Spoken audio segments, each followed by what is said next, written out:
At 1:17 a.m. My wall answered me. Not loud, 3 soft taps, spaced neat as a metronome. Tap, tap, tap. They came from the other side of the bedroom wall, the one I share with apartment 4C. If I held my breath, they continued at the same calm pace. If I exhaled, they stopped, like whoever or whatever was listening needed silence to find me again. The first night I blamed the heat. The second, I pushed my bed 2 feet away, and the tap still traveled through the plaster like a fingertip drawing circles on my shoulder. My lease says 4C, vacant in Mr. Heron's rushed handwriting. When I signed, he smiled with the dull brightness of a person selling silence. "You'll love the piece," he said, rattling his key ring.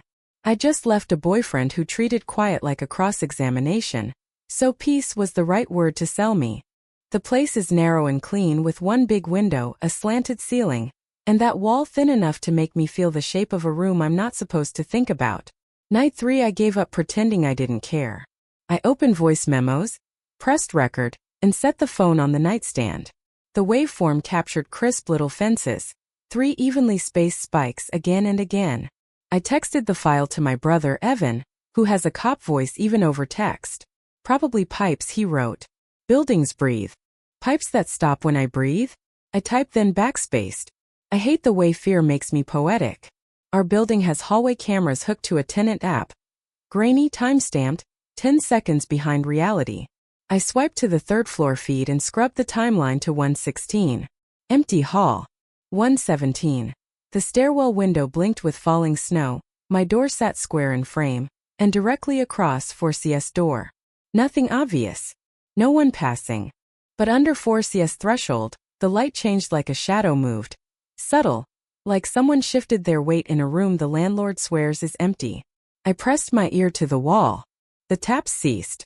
I held still until my lungs burned and heard a new sound. A slow lateral scrape, fingertip height, traveling left to right, then back again. Whoever was there was mapping me with the patience of someone measuring furniture. I knocked once. The scrape stopped. After a long breathless minute, 3 taps answered. Same rhythm, same distance. Tap, tap, tap. I slept with the lamp on and the app open, the way people leave porch lights burning for guests who forgot to call. At 3:02 the heat clanged like a dropped wrench and I flinched. At 3:11, the upstairs neighbor flushed with the authority of a waterfall. At 4:19 my screen brightened with a push alert. Front door. Entry, Unit 4C. I sat up so fast the sheet burned my shin. On the feed, a gloved hand held the front door for no one. The system labeled the entry like a package scanned. Unit 4C. The hallway camera stayed empty. The door swung shut. No footsteps sounded outside my room. At 4:21 3 taps came again, closer this time, right at the height of my pillow. In the morning the wall was just a wall. Beige paint, small cosmetic cracks, a ghosted rectangle where someone once hung a picture too low. On my way out I tried 4CS doorknob. It didn't turn. The peephole was covered from the inside with blue painter's tape. I replayed the recording on the subway. The taps were undeniable. The app notification sat in my history like a dare. I chose the grown-up route. Daylight, coffee, and Mr. Heron's office. His office is a storage closet behind the vestibule with a desk wedged between boxes of air filters and paint rollers. Morning made the building honest. Snow melt on the mats, junk mail rubber banded to itself, heat clicking in the baseboards. I set my phone on his desk, opened the tenant app, and showed him the 4:19 a.m. entry log stamped Unit 4C. Then I played the recording. The taps came through the tinny speaker like manners. He watched, impassive, the way landlords perfect. Old buildings talk, he said right on cue. Tags misfire. Someone probably buzzed the wrong unit. From outside maybe, I said, keeping my voice even. But the hallway camera never shows anyone going to 4C. And the taps stop when I breathe. That earned me a quick side look. He reached for his key ring. A loud, confident clatter, and flipped through brass mouths. 4C is sealed, he said. Vacancy repairs. Contractor delays. He stopped flipping and made a show of frowning. Huh. Must have left that key with the crew. Then let's use the contractor key, I said. Insurance, he replied smoothly. No entry when they're off-site. He pushed my phone back with one finger. I'll email the vendor. Meanwhile, buy earplugs. I'll reimburse. I left with a receipt for foam cylinders and the stale feeling of being managed. On my way up, I paused at 4C. The blue painter's tape still crossed the peephole in a neat X. Up close, I noticed more tape, ragged little constellations along the doorjamb, like someone had sealed and unsealed this door more than once. The brass numerals 4 and C weren't quite level, which bothered me in a way that felt personal. That night I decided to stop being a passive exhibit in my own apartment. At 1:16 a.m., I turned off the lamp so the room was darker than the hall. I counted down with the building. 1:17, 3 taps. Tap, tap, tap. My breath wanted to rush, I made it behave. I tapped back in the same rhythm, then added one more tap, tap, tap, tap. The wall waited, then answered with 3 taps, no extra. A boundary like hands staying on their side of the table. Who are you? I whispered to drywall. Immediately the taps stopped. I heard the slow horizontal scrape again, tracking left to right, then right to left like a broom testing corners. A thought arrived unwelcome. Whoever was on the other side knew exactly where my head was. I slid a sheet of printer paper under the baseboard molding where the 1/4-inch gap opened to shadow. I wrote, "Who lives in 4C?" The paper disappeared a 1/4 inch. I held. Nothing. I forced myself to breathe quietly. The paper eased back. On the corner in pencil, a single word had been printed carefully. Occupied. My throat went dry. I wrote by who? Push. Waited. The paper eased back again. Do not breathe at the wall. I jerked away like the plaster had burned me. The hallway camera pinged, motion 3rd floor. I pulled up the feed. For 10 long seconds, nothing. Then the fluorescence flickered. A mundane failure suddenly menacing. And a shadow slid under 4C's door like a change in weather. The app timestamped the moment, indifferent. I texted Evan the photos, tape X, tape jam, the slip of paper, the log, and his answer came fast. Call me. I'll come tomorrow. Also, file a non-emergency report tonight. Paper trail. I filed it. I spoke calmly. I used adult words like documented and pattern. When I hung up, the wall tapped once, as if acknowledging we were now sharing something public.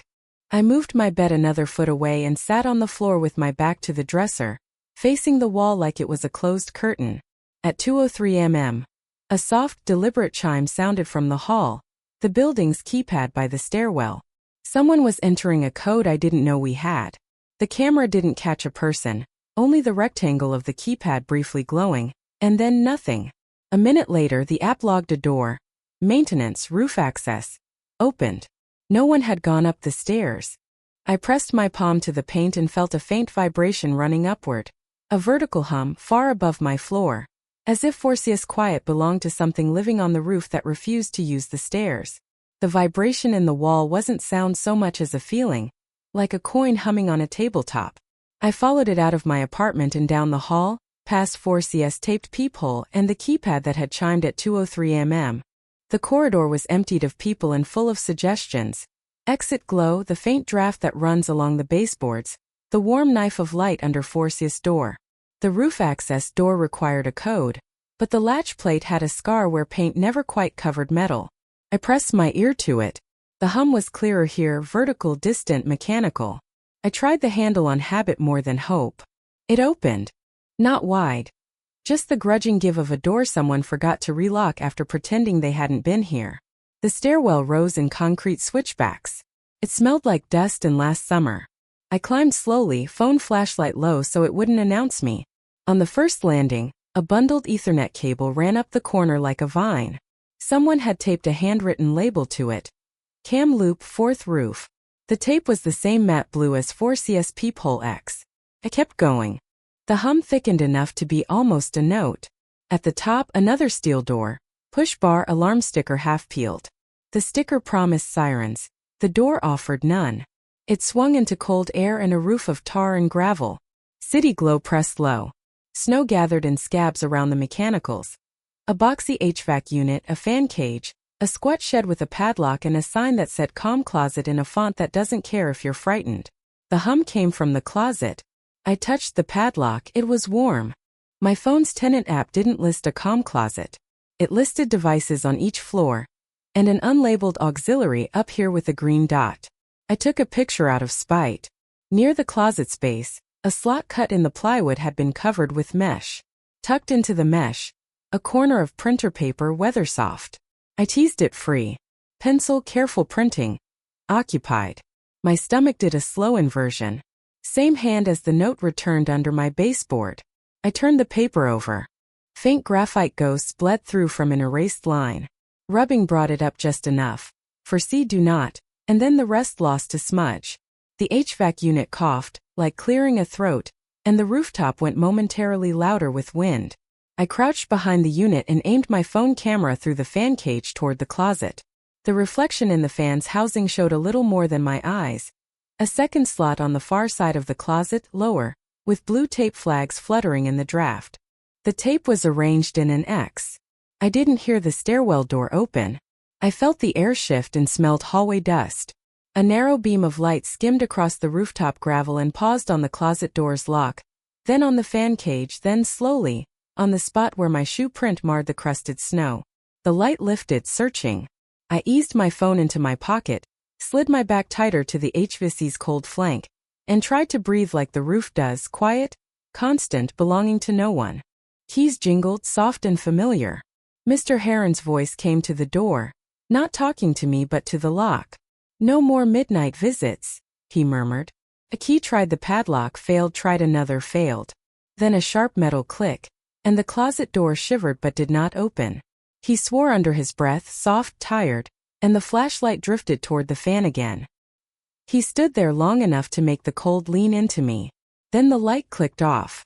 His footsteps receded down the stairs, careful, like he didn't want the building to notice. When I was sure I was alone again, I slid to the closet and pressed my ear to the wood. The hum was a layered purr.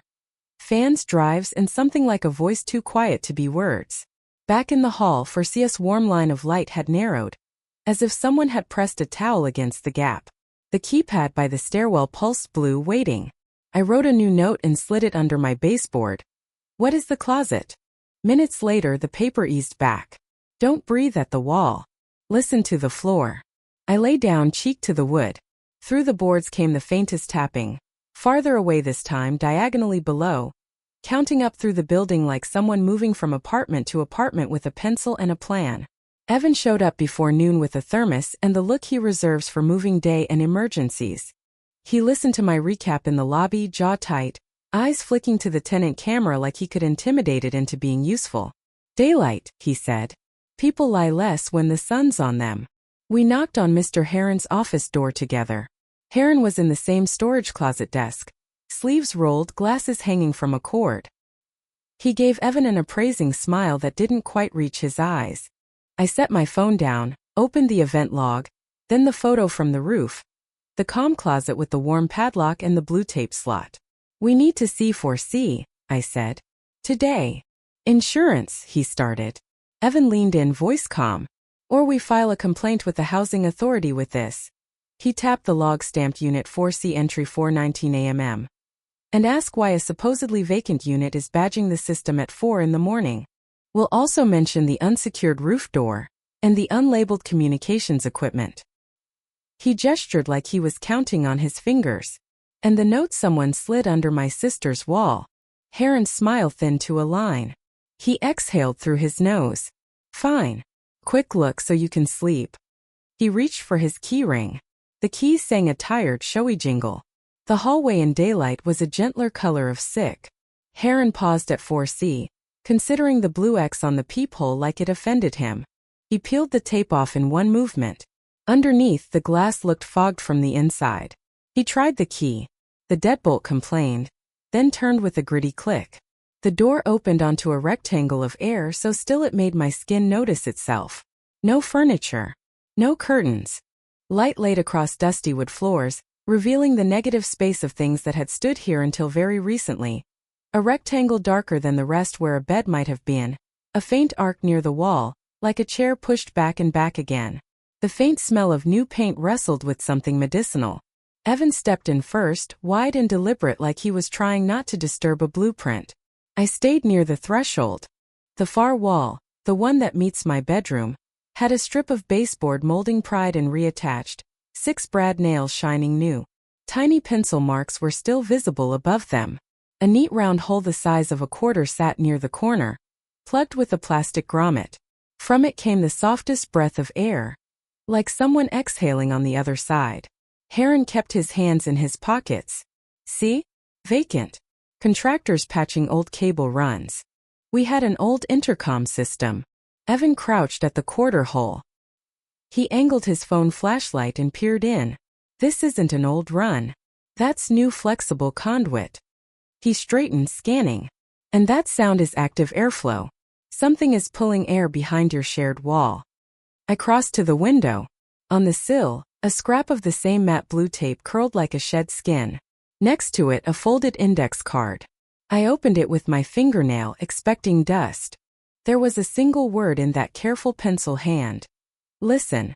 On the back, faint erasure scars spelled the same nearly buried phrase I'd rubbed up on the roof. Foresee, do not, and then nothing. Evan followed the conduit path. From the grommet at the baseboard, up inside the wall, to a junction box near the ceiling that had been painted around hurriedly. He put his ear to the wall where my headboard would be on the other side. After a beat, he flinched like a nearby sound had surprised him. Taps, he said softly. Not random. Counting. Heron shifted his weight. We had a vendor test a new white noise device for soundproofing. Maybe that's what you're hearing. White noise doesn't write notes, I said. We stood in the silent apartment listening to absence perform. The building made its tiny confessions. A riser ticked, someone on 5 sneezed, a bus sighed outside. Under it all, faint and regular, came the tap tap tap. Then a pause, as if waiting for a reply. Evan pointed to the closet. Inside. Nothing but a new metal rack bolted to studs, empty shelves labeled in labelmaker font, patch, misc, and a small powered device the size of a paperback with a single green LED. No brand. No buttons. A cable ran up through a cutout toward the ceiling. Heron moved to block us from getting closer without actually touching us. It's a signal repeater, he said. For the building network. Legal. Managed. Managed by who? Evan asked. Heron's mouth opened, then reclosed. Vendor. In the hallway, a maintenance chime sounded once, bright and polite. My phone buzzed. Auxiliary device. Configuration change. Roof. Evan and I looked at each other. Something not in this room had just been told to be different. Heron checked his watch with exaggerated normalcy. Inspection concluded? He asked, already easing the door closed. We chose the alert over the trap. If someone was managing the device now, we wanted to see the hands. The roof door gave with the same reluctant sigh as last night. Wind skated over the tar. Daylight flattened the skyline into paper cutouts, but the calm closet felt warmer than the air should allow. Evan knelt by the padlock, then stopped. No heroics, he said, and pulled out his phone instead. He filmed the lock, the blue tape slot, the cable labels. Evidence over bravado. Footsteps sounded on the stairs, quick, light, not Mr. Heron's. A woman in a contractor jacket pushed through with a tablet tucked to her ribs. She startled at us, then narrowed her eyes like calculating billable hours. Authorized work site, she said. Great, Evan said, polite in a way that means not great at all. What site? She glanced at my phone camera and adjusted her tone. Acoustic occupancy sensors. Noise compliance pilot. We're bringing buildings into code. I felt my throat go cold. You're listening to people sleep. To decibels, she said, as if the abstraction made it fine. To settle disputes. Landlords get fined for noise. This helps. She tapped the padlock. I need to push a firmware update. Show me the permit, Evan said. He didn't blink. A beat. She looked past us toward the stairwell like waiting for backup. And backup arrived. Heron sweating in his coat, keys an anxious chorus. I emailed notices, he said too quickly. You must have missed yours. No one missed anything, Evan said. We saw Unit 4C, Entry 419 AMM. We saw the loop to the roof. We saw the conduit in the wall where my sister sleeps. You didn't install white noise. You built a microphone. It's legal, the woman said, but her voice had gone careful. It's not recording speech. It's impact vibration. Patterns. The taps are calibration pings. Residents create noise fingerprints without meaning to. so the system can identify. Occupants, I finished. The word thudded. Occupied. The note under my baseboard wasn't a person at all. It was the system telling me its status like a polite machine. Heron fumbled a key at the padlock. Look, we're behind. If this goes live, everyone's rent credits go up because our quiet hours score. Evan filmed his hands. You installed contact mics on shared walls without consent, he said. Each word its own square. You misrepresented an empty unit. You accessed the roof unsecured. You tampered with hallway cameras. He angled the camera to the blue tape X on the closet slot. You covered peepholes. Heron's face did something small and sad then, like the moment a person realizes the cheaper option has too many zeros at the end. Vendor said tenants push back if you ask first, he muttered. I thought of the 3 taps at 117 stopping when I breathed. Of the paper that slid back. Careful pencil letters asking me not to put my mouth near the wall. Not a stalker counting my breaths. A device reading my presence through the pressure of air. I felt both relieved and invaded at once. Step away from the lock, Evan said.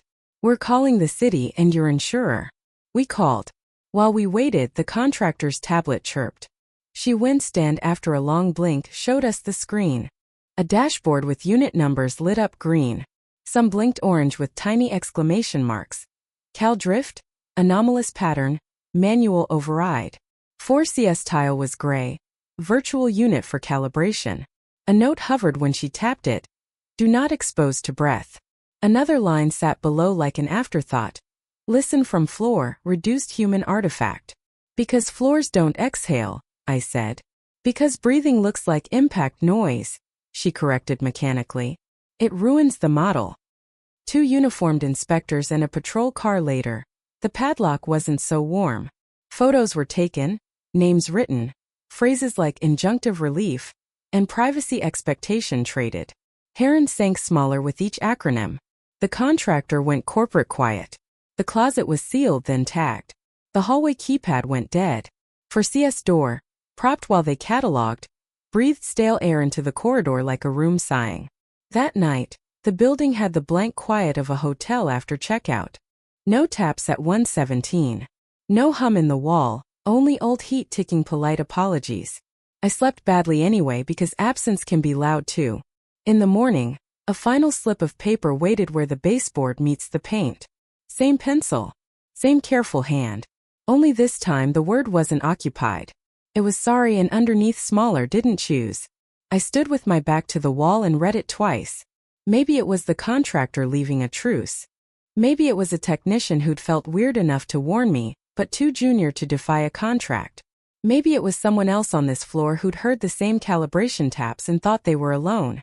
Weeks later, the city forced Heron to send a very legal email with words like stopped, removed, destroyed. The blue tape X vanished from 4CS peephole. A new tenant moved in. They play cello badly and beautifully, and sometimes late, and I don't mind. When I pass the roof door now, it's latched with a lock that looks like it means it. Sometimes, out of muscle memory or superstition, I still hold my breath near the wall. Not because I think something's listening. Because I like the feeling of deciding who gets my quiet.